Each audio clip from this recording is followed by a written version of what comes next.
Once again, welcome to my YouTube channel, Time to Learn.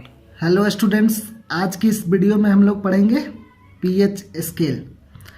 PH scale से क्या find out करते हैं, किसी भी सॉल्यूशन के एसिडिक बेसिक नेचर को हम लोग फाइंड आउट करते हैं, या फिर वो सॉल्यूशन न्यूट्रल है, पीएच स्केल से हम लोग पता करते हैं। देखने में थोड़ा सा डिफिकल्ट है, लेकिन समझ जाने के बाद ये बहुत ही आसान और बहुत ही इंटरेस्टिंग टॉपिक है। थोड़ा सा आपको ये टफ है।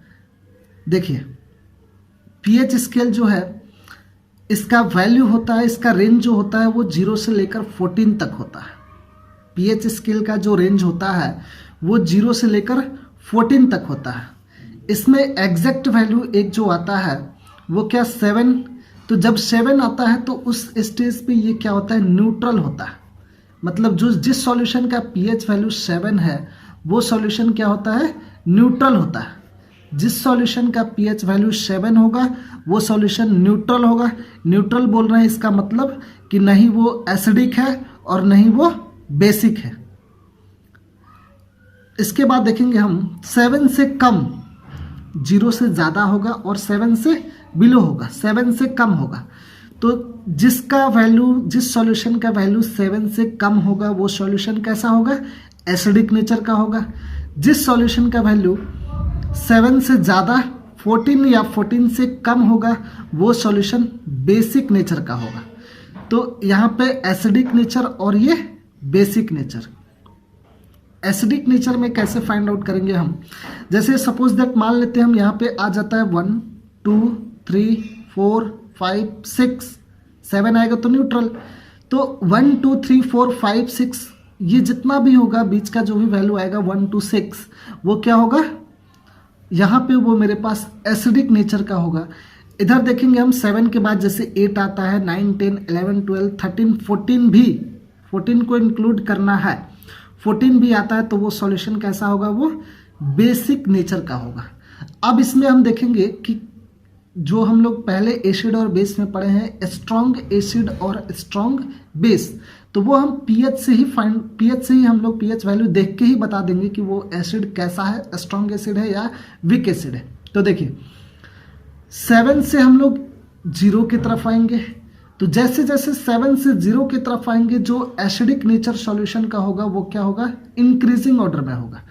7 से हम 0 की तरफ आएंगे तो जो सॉल्यूशन का एसिडिक नेचर होगा वो इंक्रीजिंग ऑर्डर में होगा। दैट मीन 7 से बिलो हम 6 लेते हैं, 6 से बिलो 5 लेते हैं, तो जो 6 होगा वो 5 के कंपैरिजन में वीक एसिड होगा। यानी कि 6 जो होगा वो वीक एसिड है 5 के साथ अगर हम कंपेयर करेंगे। तो जैसे जैसे फिर आगे आएंगे, यानी कि अगर जो मेरे पास पीएच वैल्यू 1 आता है तो वो एसिड कैसा होगा, सबसे ज़्यादा स्ट्रॉन्ग एसिड होगा, वो स्ट्रॉन्ग एसिड होगा विथ कंपेयर टू इधर बीच में 2 3 4 5 6 जो भी आता है उसके कंपेयर में 1 जिसका पीएच वैल्यू होगा वो स्ट्रॉन्ग एसिड होगा। इधर हम देखेंगे 7 के बाद 8 आता है, 8 के बाद 9 आता है, 9 10, तो 7 के बाद जस्ट जो 8 है, 8 के बाद 9 है, तो 9 जो है वो स्ट्रॉन्ग बेस है जिसका पीएच वैल्यू 8 है, उसके कंपैरिजन में जिस बेस का पीएच वैल्यू 9 है वो स्ट्रॉन्ग बेस है। उसके बाद 10 हम लेते हैं, तो 10 स्ट्रॉन्ग बेस है 9 और 8 के कंपैरिजन में। उसके बाद 11 लेते हैं, तो 8 9 10 के कंपैरिजन में जिस सॉल्यूशन का पीएच वैल्यू 11 है वो स्ट्रॉन्ग बेस है। एज इट इज, यानी 14 पे हम लोग आते हैं तो 14 जो होगा वो सबसे ज़्यादा स्ट्रॉन्ग बेस होगा। और एक चीज़ और इसमें देखेंगे हम कि जैसे जैसे हम 7 से आएंगे 1 की तरफ, यानी एसिडिक नेचर में, तो एसिडिक नेचर जिस सॉल्यूशन का जितना ही इंक्रीज होगा उसमें H प्लस आयंस जो होगा वो उतना ही इंक्रीज होगा। जिस सॉल्यूशन का एसिडिक नेचर जितना ही इंक्रीज होगा, दैट मीन्स कि वह सॉल्यूशन जो सबसे ज़्यादा जो स्ट्रॉन्ग एसिडिक नेचर का है वो क्या होगा, उसमें H प्लस आयंस जो होगा वो ज़्यादा होगा, वो इंक्रीजिंग में होगा। यानी कि जो जिसका पीएच वैल्यू 6 है उसका जो होगा वो H प्लस आयंस उसमें कम होगा, 5 है उसमें H प्लस आयंस ज़्यादा होगा। 4 है उसके कंपैरिजन में ज़्यादा होगा, 3 है उसके भी कंपैरिजन में ज़्यादा होगा, 2 है उसके भी कंपैरिजन में, एज इट इज। और इधर हम लोग जाते हैं तो इधर जो OH आयंस होगा, OH आयंस जितना ही हम स्ट्रॉन्गर बेस की तरफ आगे बढ़ते हैं तो OH माइनस आयंस होगा वो इंक्रीज होते जाएगा। जैसे ही हम स्ट्रॉन्गर बेस में आगे बढ़ते हैं, दैट मीन्स कि 8, 9, 10, 11 इधर जाएंगे हम, तो OH माइनस आयंस का जो कंसंट्रेशन होगा वो बढ़ते जाएगा। इसके बाद हम देखते हैं pH को हम डिफाइन कैसे करते हैं। तो pH को डिफाइन करने के लिए pH is defined as the negative logarithmic of hydrogen ion. Hydrogen ion का नेगेटिव लॉगरिथमिक, अब ये लॉगरिथमिक वर्ड जो है थोड़ा सा डिफिकल्ट है, इसको हम देखेंगे। pH यानी लॉग, यहाँ हम 10 लिखें तो इस लॉग के बेस में 10 लिखें या फिर E लिखें, जैसे यहाँ E लिखे हैं या फिर 10 लिखे, दोनों का मतलब सेम हुआ। हम E भी लिख सकते हैं, हम यहाँ पे 10 भी लिख सकते हैं। तो log 1 by hydrogen ions, H plus है दैट मीन्स हाइड्रोजन आयन, और इसको हम कैपिटल ब्रैकेट में जो इसको रिप्रेजेंट कर रहे हैं, इसको हम क्या बोलते हैं केमिस्ट्री के लैंग्वेज में, concentration. Capital bracket is called concentration in terms of chemistry. इसको हम लोग क्या बोलेंगे, कंसंट्रेशन ऑफ हाइड्रोजन आयंस। जो कैपिटल ब्रैकेट है उसको हम बोलेंगे concentration of hydrogen ion. Capital bracket that means concentration, और H प्लस है तो यहाँ पे हाइड्रोजन आयन।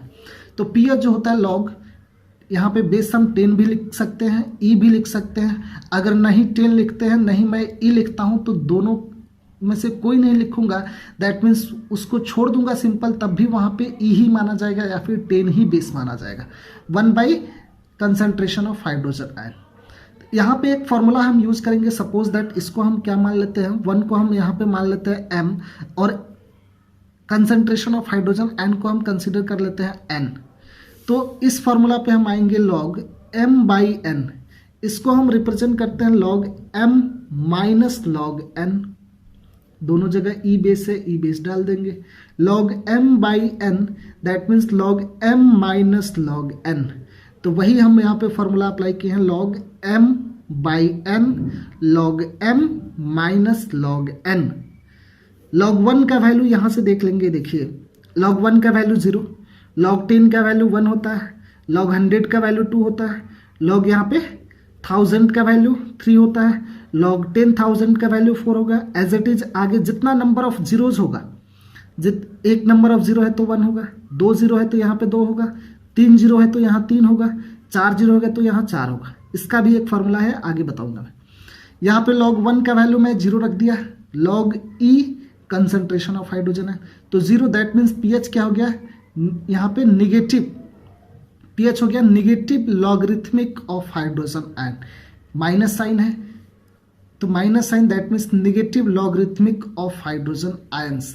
एक और फॉर्मूला यहाँ देख लीजिए, जैसे यहाँ पे log E बेस में है M इंटू N, तो कुछ नहीं बीच में प्लस आ जाता है, डिवाइड में होगा तो बीच में माइनस होगा, और मल्टीप्लाई में होगा तो बीच में प्लस होगा। log M into N that means log M plus log N। यहाँ पे log M by N log M minus log N। एक और ये सबसे इंपॉर्टेंट फॉर्मूला है ये, और एक ये भी था, इसके लिए डायरेक्ट आप अगर जो ये रिजल्ट भी याद रखते हैं तो इसका ज़रूरत नहीं है, बट इसका ज़रूरत है आपको अगर जो कोई भी कॉम्पिटिटिव एग्जाम्स में कोई कॉम्पिटिटिव एग्जाम्स देते हैं तो इस बेस पे आपको क्वेश्चन आता है, वो भी बताऊंगा मैं आगे। log E M to the power N, तो N log M, बेस में क्या हम E ही लिखे, तो जो पावर में है वो कहाँ पे आ गया, पहले आ गया। अब बाकी को एज इट इज हम इसको लिख दिए बाद में।